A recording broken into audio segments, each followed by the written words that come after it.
Good evening. We have with us A. Sreekumar, who is the General Secretary of the All India State Government Employees Federation. I myself, Mr. Jaykumar HS, I am the President of Akhila Karnataka State Government Employees Federation. To have more information and what's going on about the pension scheme in India, we would like to get more information so that our state government employees friend will get benefited. Discussion with him. Good evening, sir. Good evening.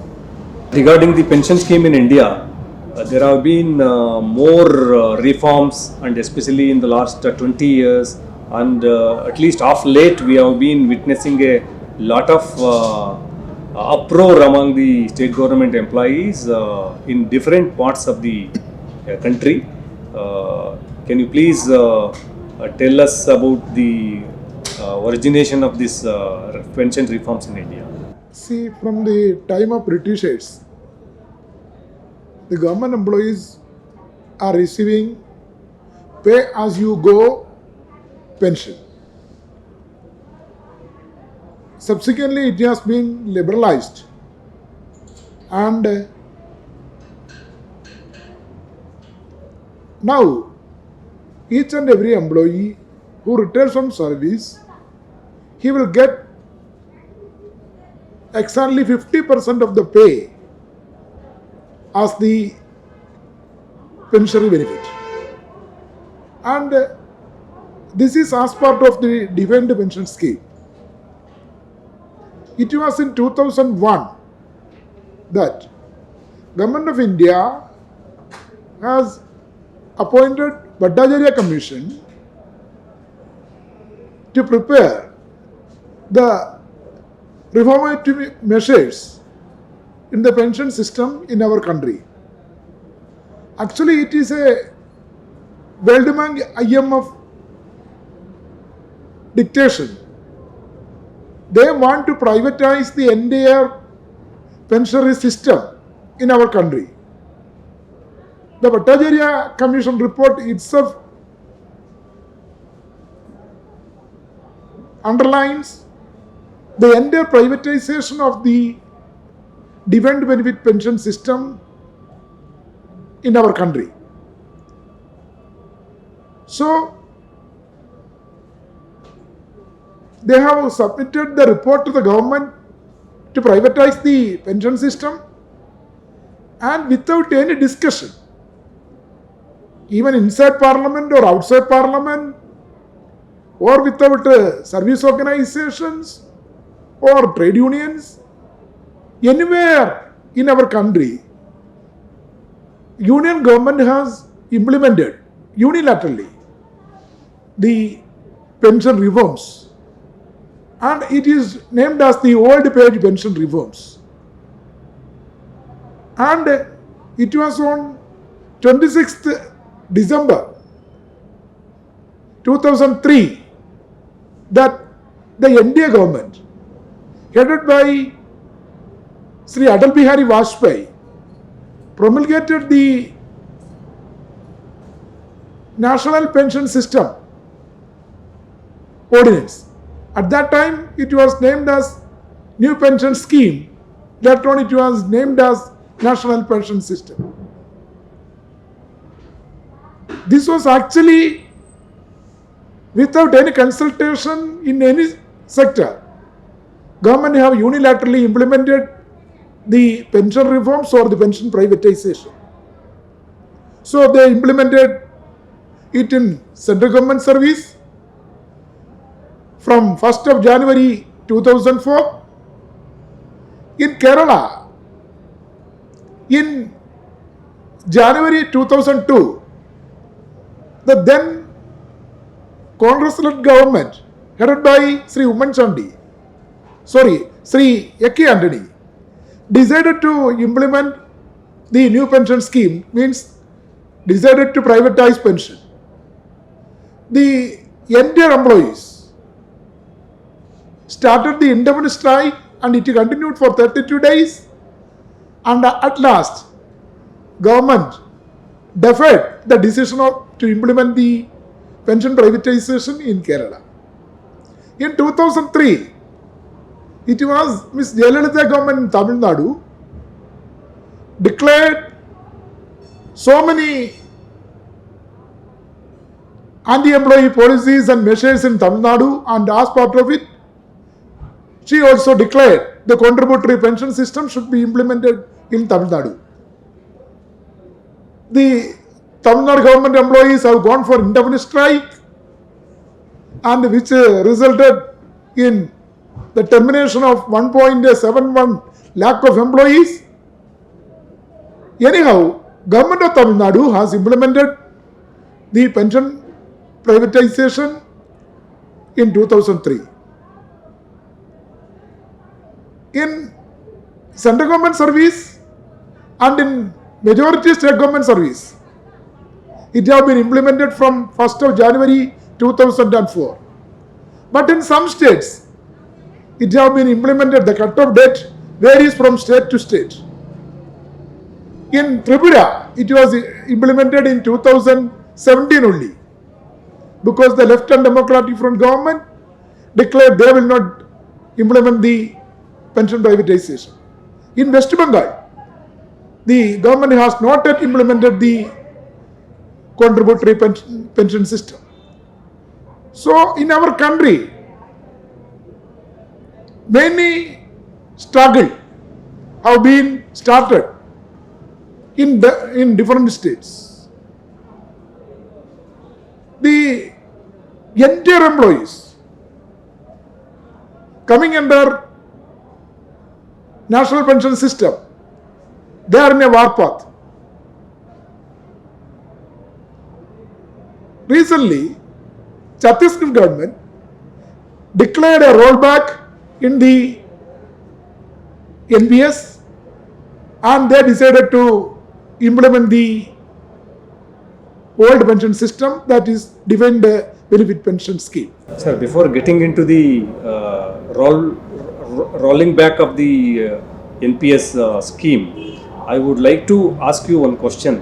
What are the main features of PFRDA Act, and how does it actually deny the pension to the employees? And how does it actually affect the employees in not getting the defined pension? The question is relevant.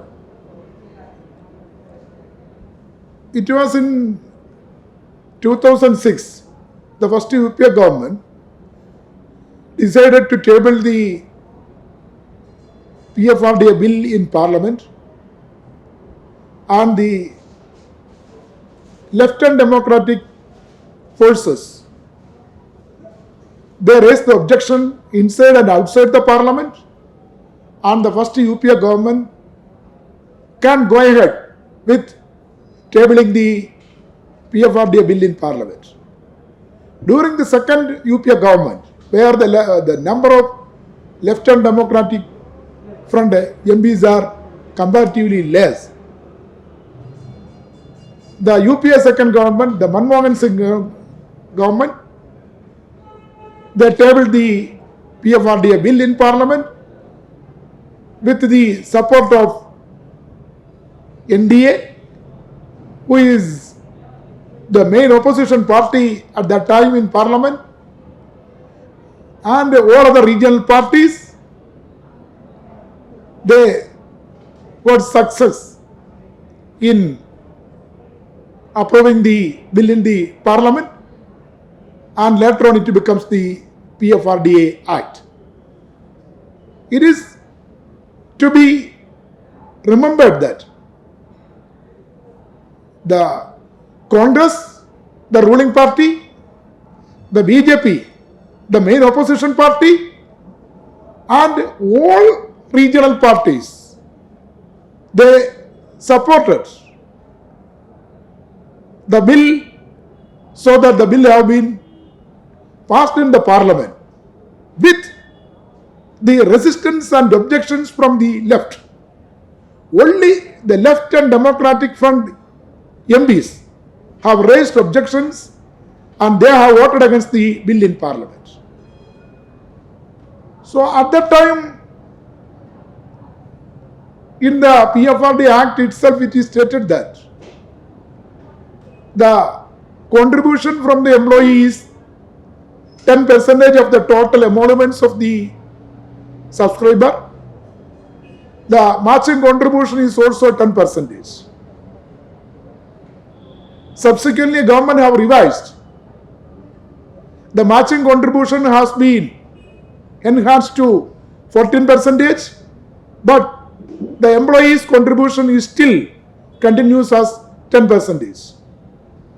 The main issue or the main cause behind this pension privatization is our experiences in different countries.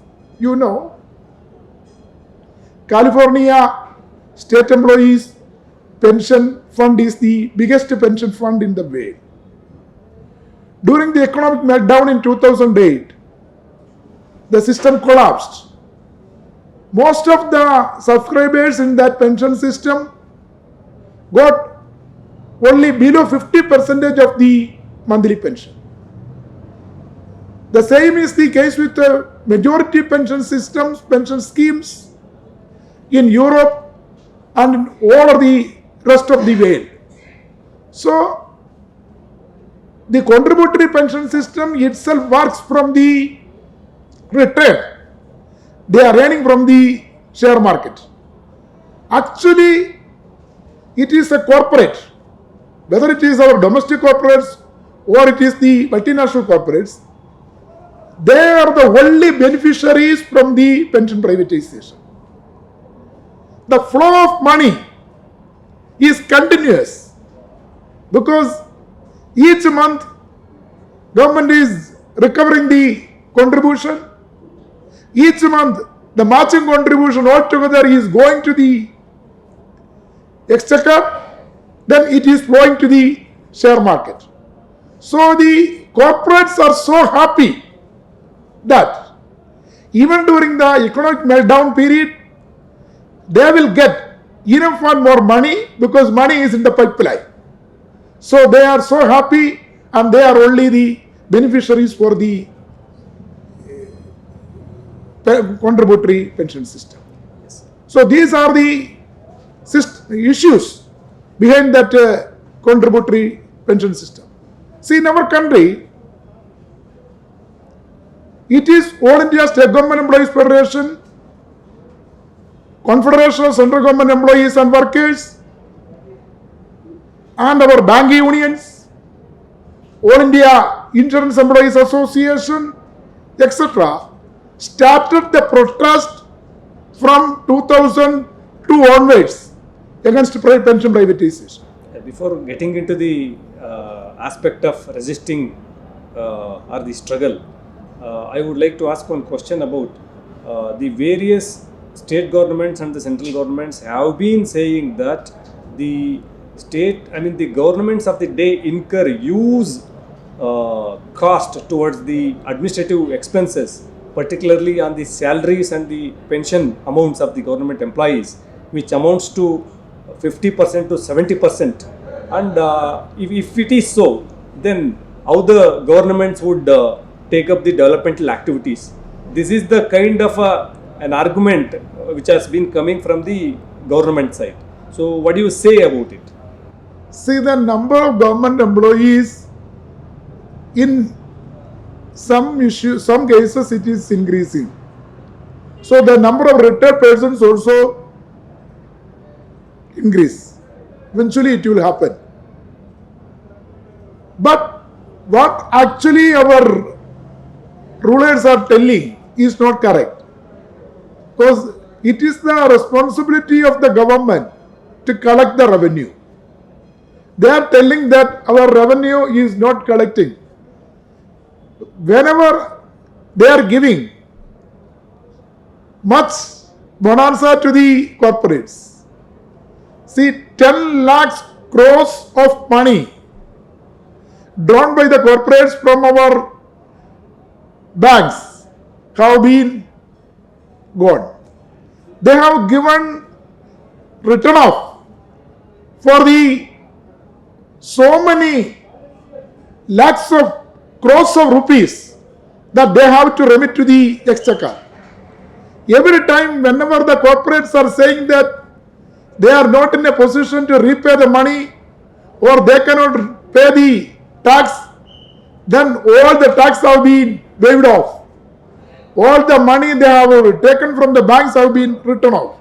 So by way of return of itself, the corporates are getting the bonanza of 10 lakhs crores of rupees in our country.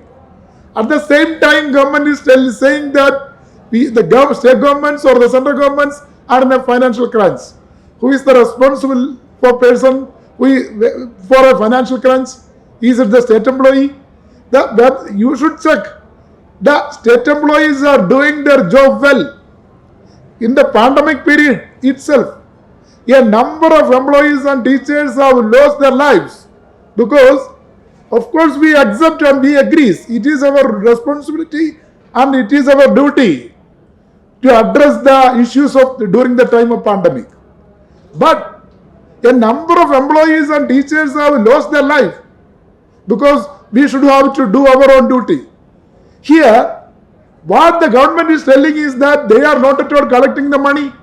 So whenever the revenue deficit is happening, is there, they are telling that the entire burden will go with the employee. No, actually, we are not responsible. It is the policy makers, it is the central government, it is the union government and the state governments. They are responsible for the revenue deficit or the whatever may happen. When the collection will go less, they are the responsible person because they are deciding whether the revenue should be collected or not. We, being the government employees, are acting upon the orders of the political executive. So we are not totally responsible. It is the political executive, whether state government or the union government. They are responsible for collecting the revenue, whichever the money should have to be come to the exchequer. As regards to PFRDA Act, for the last 20 years, at least since 2013, since it's been enacted as an act, there have been various amendments, particularly as regards to FDI, increase in FDI into the pension fund, and also in terms of creation of the NPS trust, separate NPS trust for the management of the pension fund. So what is the latest stage of the status of the PFRDA authority in managing the NPS trust? See, Government of India, they are making so many changes in the management, the trustees, etc. in the PFRDA. Whatever the corporates are dictating, they are acting according to the will and pleasure of the corporates. Who monitors everything? It is the corporates decides and they dictates. Our union government is only they are implementing the proposals and the directives of the corporates. What is actually the main issue is that the corporates want a continuous flow of money. So accordingly, they are dictating the government. They are changing. The entire change is that now the union government has actually no control over the PFRDA, and the entire control rests with the corporates, whether it is domestic or they are multinational. So, for repeal of the, for changing, for restoring the old pension scheme, there have been struggle by the employees in different states and also at the national level. And recently, many states like Rajasthan, Chhattisgarh, Punjab and other states Jharkhand have come out with a government order saying that they have restored the old pension scheme. They have scrapped the NPS scheme. So what do you say about it? Whether the PF pension is a state subject or a central subject, and whether the state governments have the authority to get back into the old pension scheme? What is the latest status of the same as regards to this aspect? The PFRDA is still in force. We started the struggle. Earlier I told you we started the struggle in 2002 itself. But at that time, some organizations, they told us that it will not be implemented.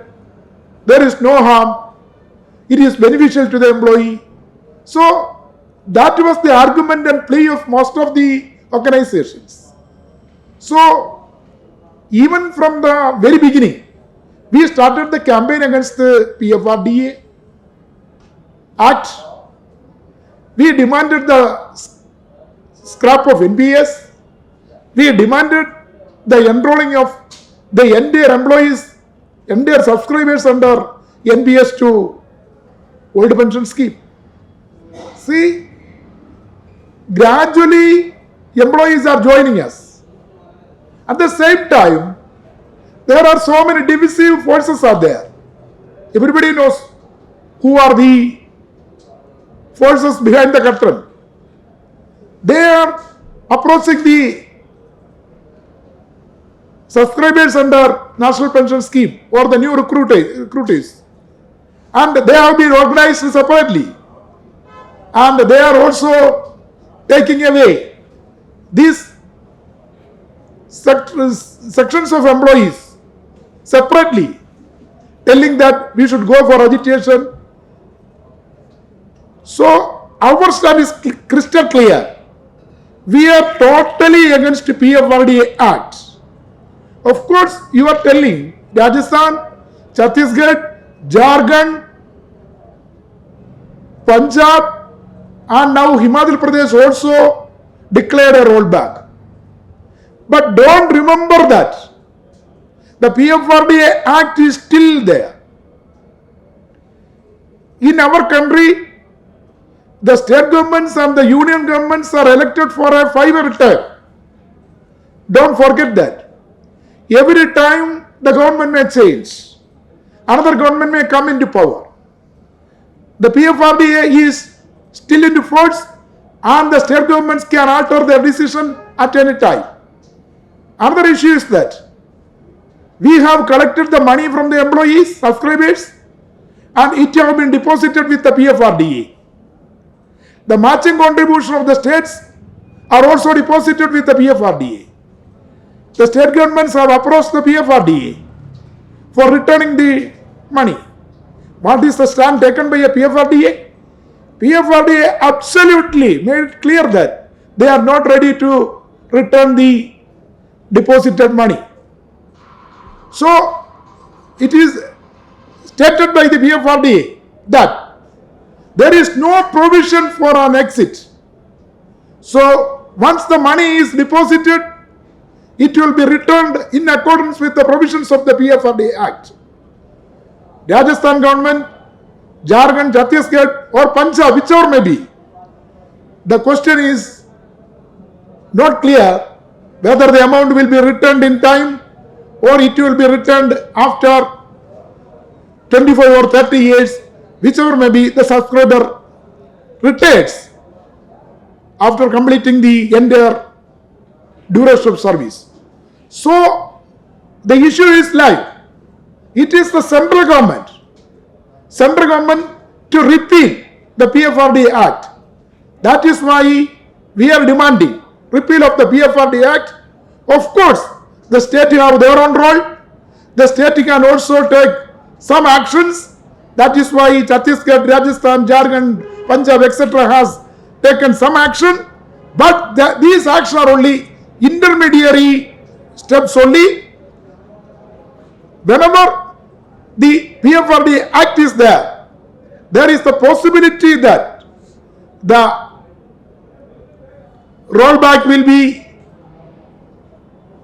again go to the previous position. So that is why we are again every time demanding the repealing of PFRDA Act. In the present scenario, if one look at the employment status in the government departments, there are old pension scheme employees NPS employees, and also there are consultants, and also in the same office there are employees who are appointed as outsource employment or as contract employees, and even in many state governments and central governments, they have not been able to implement the Supreme Court order that an equal work, an equal salary should be given to the equal work. So, when the governments have not been in a position to implement, how do you think that this old pension can be restored in such a difficult situation? See, the central government is every time following the double standard approach. For example, you see the central government service, more than 10 lakhs of posts are lying vacant. There is no recruitment procedure.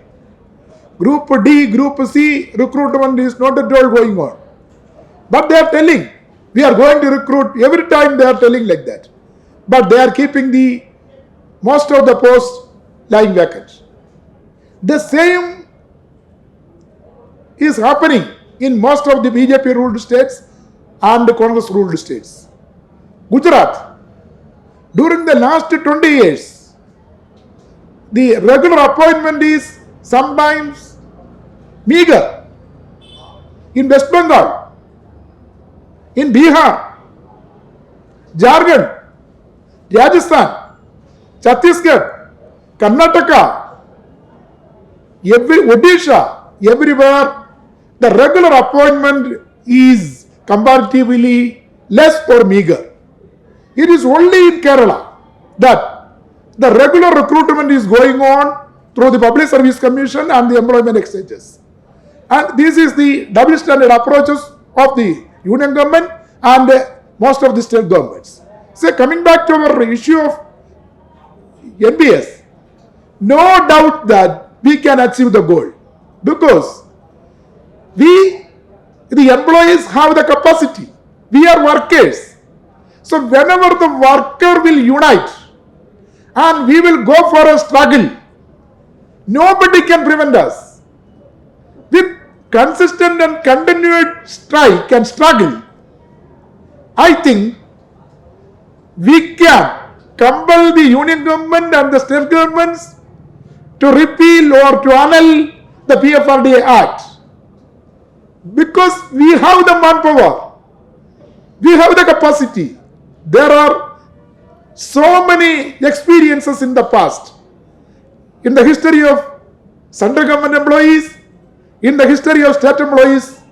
We have conducted continuous indefinite strikes and we have achieved each and every demand with this struggle.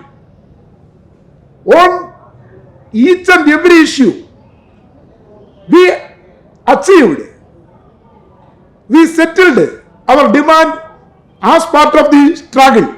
So here also, All India State Government Employees Federation is confident. I am telling you, we are fully confident that we can pursue the central government, we can pressurize the central government, and the central government will compel to annul or to repeal PFRDA Act because the employees community has such a willpower and capacity. Under the aegis of All India State Government Employees Federation, how do you take forward the struggle against the PFRDA by uniting the various sections of the employees in the country, and what are your immediate programs in this direction? We are every time ready to united struggle, but be aware that there are some forces or divisive forces. Every time when the struggle will become a reality, these forces and these people will come and they will unite they will organize a section of the employees, and with the section of the employees, they will go for struggle or anything on a parallel line. They are every time collaborating with the government. We have the experience. So now also, there are some organizations have started to collaborate with the government, and they also started to campaign against the BFRD Act, etc. But we know that some of the organizations have never participated in any struggle. See, for example, the railway employees. During the last 50 years, after 1974, the railway employees have not participated in any struggle or strike. But their leadership has now declared that they will go for national hartal. So it is a mockery. But we are the All India State Government Employees Federation and the Confederation of Central Government Employees, we have formed a common platform. And we decided to discuss with all the other like-minded service organizations, teachers organizations during the course of campaign. So we know who have the capacity, who will join the struggle. We know who are coming with vested interest, and whoever may be, we are ready to join, and we are ready to form a common platform. Under the common platform, we are going for a national struggle. See, in states, there are so many organizations of employees and teachers. Our state affiliates, they are taking an initiative to unite all the organizations in the concerned states, bringing them to a common platform. In the central government employee sector also, Confederation of Central Government Employees and Workers, they will initiate to join with other like-minded organizations. So our ultimate aim is that during the course of action, other organizations will join our warpath. We will also discuss the possibilities with others. Then, so that during the course of the struggle, all other unions of employees and teachers will join and this will be developed as a united struggle against the contributory pension system, and ultimately, I am confident that ultimately the goal, we will achieve the goal because we have the capacity to do so. Thank you, sir. Thank you so much for your valuable time and elucidating on the subject which has really enlightened our employees. And thank you so much for this. Thank you.